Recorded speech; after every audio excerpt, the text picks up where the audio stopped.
We will talk about, first of all, this image pre-processing, then we will talk about image enhancement, and in the end, we are going to talk about image extraction. So what is image pre-processing?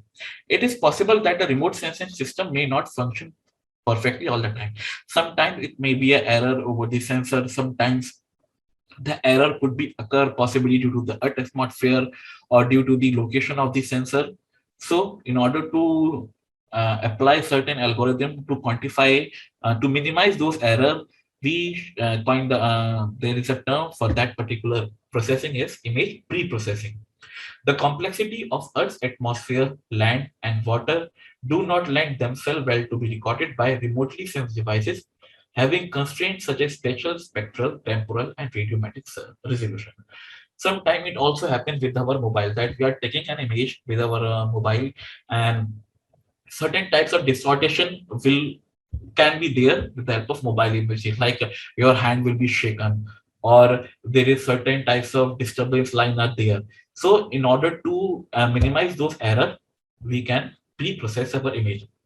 So consequently, error arises in the data acquisition process, leading to the degradation of the quality of the remotely census data. Because this type of error could, what we can say, lead to the wrong information about the data set. To understand more this thing, there are two type of image pre-processing, that is radiometric and geometric. So radiometric and geometric correction are normally refers to as pre-processing operation, as they are performed before extraction of information. That means these are the two pre-processing techniques that happen over any type of image analysis, before any type of image analysis. So how the radiometric error could distort your image. So there are certain types of radiometric error which changes the value, that is regional number stored in the image. And the few example of that is line dropout. Suppose your sensor detect an image which has a black line or white line over this. So that means it doesn't sense the proper DN value over this particular region. So this type of error is known as line dropout error. And another type of error is stripping error. Suppose if there is a continuous error in your sensor, like very classic example of this is Landsat 7. Landsat 7 is a satellite which is launched by US in 2003, and after launching 1 or 2 years, they detect there is a permanent error in those particular images, and this error is known as SLC error. So in order to minimize the effect of this error, we generally perform some radiometric correction techniques. Then it can be the error can be of like sun angle correction. We know that the position of same sun changes not only by day to night but also by duration of what we can say month. Like if you the distance of Earth and Sun is different when we take the imagery in January as compared to when we take the imagery in June. So in order to tackle those errors, we will have some radiometric error correction techniques. Then the second type of pre-processing that we perform over the satellite image is geometric error. Like I said that you're taking an image from a mobile and your hand will be shaken a little bit. So what will happen? You will get a distorted image according from its original position. So this type of error is known as geometric error. And in order to correct this, we have certain type of pre-processing techniques that can be happen over the processing software in order to get the exact position of the satellite images. Now, the next type of image processing that we are going to talk about the image enhancement. So it is the image enhancement is modifying an image to alter its impact on the viewer. Enhancement are used for easier visual interpretation and understanding of the image. It makes the image more interpretable for a particular application. It is highly useful since many satellite image provides inadequate information for the image interpretation.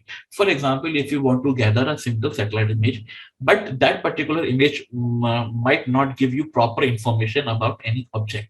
So there are certain algorithms, there are certain processing techniques that can be applied over that image so that you can visually enhance those image in order to take some more prominent, more accurate decision with the help of those satellite image. So that there are different type of satellite image enhancement like contrast enhancement. And the example of this contrast enhancement is linear stretch histogram equalization. Suppose our DN value is ranging from 0 to 250. And if we take images of only small area where the DN is, that means digital number is ranging from either 100 to 150. So in that particular sense, we will not get the equivalent amount of color to detect any object. So in order to minimize this error, we generally perform enhancement technique. Either it can be linear stretch, it can be of histogram equalization. So you can see this. This is the example of enhanced image in which there is a blackish, or what we can say shadow is over there. So the feature is not visible properly. So after applying any of this technique, we can get our full stretch image so that things can be visualized more prominently and more accurately. So another type of image enhancement is the spatial enhancement techniques, that is filtering. And the various example in order to spatially enhance images like cubic convolution, low pass filter, and high pass filter. So cubic convolution means if we want to do a process over the entire digital number of the satellite image, we will generally perform the cubic convolution. And if we want to detect only high pass frequency features, then we perform high pass filter. And if we want to detect only low pass filter, low frequency features, then we will perform low pass filter techniques over our satellite images. Then the third type of image enhancement technique is image transformation. It includes various indices, principal component analysis, and band ratios. For example, in the multispectral images, either we can have an infrared band, we can have a red band.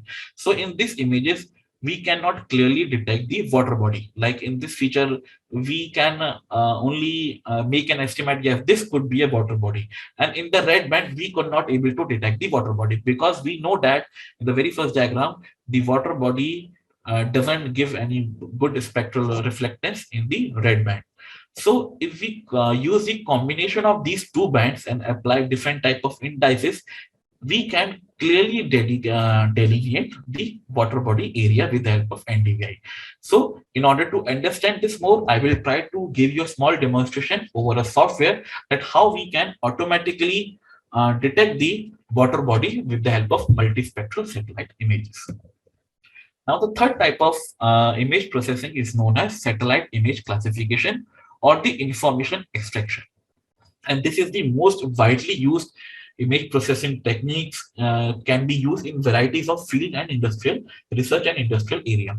So what is actually basic image classification? So multispectral classification is the process of sorting pixel into a finite number of individual classes or categories data based on their data file values. Data file values means digital value or the digital numbers. If a pixel satisfies a certain set of criteria, the pixel is assigned to a class that corresponds to that criteria. A multispectral classification may be performed using a variety of algorithms, hard classification using supervised and unsupervised supervised classification approaches. So what is actually image classification is? In the next slide, you can clearly visible that this is the raw satellite image. And we know that the red portion is nothing but the vegetation area. And if we want to classify this red portion as a single class, it can be a vegetation or a forest. And we know that this blue patch is nothing but the water body. And we know that this light cyan color is nothing but the urban area or the settlement area. So if we want to classify our image into a certain classes, so that technique is known as satellite image classification. So in order to perform classification, there are generally two types of classification that we are going to encounter. First is unsupervised classification. So unsupervised classification, there are varieties of algorithms like k-means and isodata. So in the unsupervised classification, what we will do, we will just tell the computer to take this image as an input, and we will ask the computer to divide this image into 5 classes. So according to their different algorithms, it will give me a classified image of 5 classes, and on the basis of their computer knowledge, we will get a classified image. Now, the next technique is known as supervised classification. And in the supervised classification, we have varieties of algorithms. And in the recent advantage of computer analytics, we have mainly machine learning, artificial intelligence algorithm that can detect different type of classes like CART, random forest, decision trees, machine learning. So what will happen in the supervised classification? In supervised classification, we'll tell the computer, yes, this is my input image, and we will provide certain training data set. Yes, these pixel ranges are belong to the vegetation class. These particular pixels are belonging to the river class. These particular pixels are belong to the settlement class. So on the basis of our input, it will result, it will give us the image, a classified image, which is more accurate than the unsupervised classification. And if we don't want to rely over the computer knowledge, either by supervised classification or unsupervised classification, then we will always have a option to classify our image on the visual interpretation technique. And this is the most accurate technique to classify our image. But in this kind of classification, we do not rely over the computer algorithm, but we have to manually delineate different type of classes over our images. Now, we are going to talk about what are the major satellite image processing system, that means softwares. So there are certainly many commercial software out there which were ruling the industry till date, like ADAS, Imagine, NV, or Idrisi, MATLAB, eCongruent. So these are the very advantageous image processing software. But now, from the recent past 2 or 3 years, the open source technology has been widely utilizing, and people are coming up so that the power of open source technology could be enhanced. So when we talk about the freely available software, there are varieties of software also there, like QGIS, GRASS, Awesome, Ilvis. Then we have certain programming languages like Cloud-based platform. Very much example is Google Earth Engine. Then we can have a Python and IDL or the R programming language, with the help of which we can process our satellite images. Now, the main question that always arises, that what are the career path and job opportunities if we are going to if we acquire this type of skills. So I think every person who are using a smartphone directly or indirectly has used the Google Maps, Here Maps, or Bing Maps. So the techniques behind building of these maps is nothing but the satellite images. They could be able to provide you more accurate maps just because of the satellite images. And not only they have created a map at just once, but they have kept on updating their maps only on the basis of different type of satellite images. So like these are the big and the giant players like Google Maps, Here Maps, Bing Map, and when we talk about India, then we have Map by India, then Government of India like Bhuvan. So these are all the industry that are required, and they want the person who have a skill of satellite image processing. Then we have an industry like mining industries, agriculture industry, weather industry. So in order to identify the more enhanced mining area, the remote sensing data is used. And in order to tackle the agriculture, what we can say scenario, or to detect the different type of crop, the recent advances in the agri-tech market is exploring nowadays, and they are directly or indirectly using this image processing techniques. Then weather information. So we know that we can get the weather information in our mobile on every minute basis. So that can also be happened with only some satellite image processing. Then insurance, yes, this is one of the more advanced, or what we can say, in nowadays this sector is demanding the analysis of image processing nowadays very much. Then forest industries are also there. Then apart from this commercial industrial background, each and every central and state government department of every country, every state has their own remote sensing agencies, which will utilize the geospatial or the satellite image um, techniques and pass on the various type of services to the uh, what we can say people of their country or state. I can talk about this more in detail, but I just want to tell you, if you are living in any of the state, either in Karnataka, Uttar Pradesh, Madhya Pradesh, or if you're living outside India, you can definitely search on the Google that yes, the name of your state like Uttar Pradesh Remote Sensing Center. You will get the numerous result in which you can find the organization in your own state which is working on the satellite image analysis. Now I'm just like 5 to 10 minutes. I'm just going to try a small, give you a small demonstration. Then how with the help of a simple image indices techniques, we will able to extract the water bodies with the help of only satellite image. So this is the formula for indices like green band minus NIR band divided by a green band plus NIR band. So in order to do that, okay. So this is the a small look of the QGIS software, which is more prominently used in the image processing and GIS analysis. And this is the freely available open source software. So I'll just go to the add layer, add raster layer, because satellite image is in the raster format. And I'll just open a Landsat image. So Landsat is the most advantage, what we can say, recent images that are available of 30-meter resolution, and it is freely available by the USGS government. So as you can see, this is a small look of Bhopal city in Madhya Pradesh, India, and this is the upper lake in the Bhopal city. So in order to visualize this more in more effective manner, I'll just change the band ratio as red band. I know that red band in Landsat it is band number 4, that is B4, then B3, then B2. Because I know that in the Landsat 8, blue band is B2, green band is B3, and red band is B4. I just click apply. Now you can see the actual color. In the remote sensing term, we will call as true color composite. Now we can see this is the water body, this is the water body, this is the water body. But in order to detect this water body automatically, we will apply the NDVI technique. Okay, so in my slide, you are seeing there is a NDWI, that is normalized difference water index. So for that, we will subtract NIR band from green band and we will add green band plus NIR band. So in order to do that, I'll just go to the raster calculator.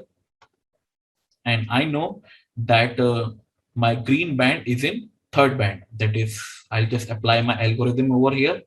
I'll open the bracket, band number 3 minus band number 5, bracket close, divided by bracket open, band number 3 plus band number 5 and bracket close. And I would like to save this image into my local machine and the WI. Okay. And then just press OK. So I just take a small image so that the processing will not take so much of time. Now we can see that certain of the water body will reflect more. And the ranges of this pixel is just from 0.5 to 0.3. And if you want to detect the water body automatically, we know that a positive value of this image is nothing but the water body. So in order to detect the positive value, we'll just go to raster calculator and we will select NDWI is greater than 0. So it will provide me a resultant image of, let's just give this NDWI 1 and save and OK. Now you can clearly see that in only few steps, we will able to draw each and every and small water body over my satellite image. Like, as you can see this, with this image, we cannot detect, yes, this could be a water body. If you go to the zoom, if you zoom to that particular area, then we can say this is the water body. But with the help of this NDVI, NDWI image, we can clearly say, yes, this much of portion is belong to the water body. And not only the big water body, even the small water patches can be detected. Like this is the small water patches, or any dampness area can be detected with the this image. So this is just a small example which I've shared with you, that how a powerful software or how a powerful techniques can be done with the help of satellite image to do a varieties of stuff related to the industrial sector, research and demonstration sector. So these are the credits of the images that we have used in our slides.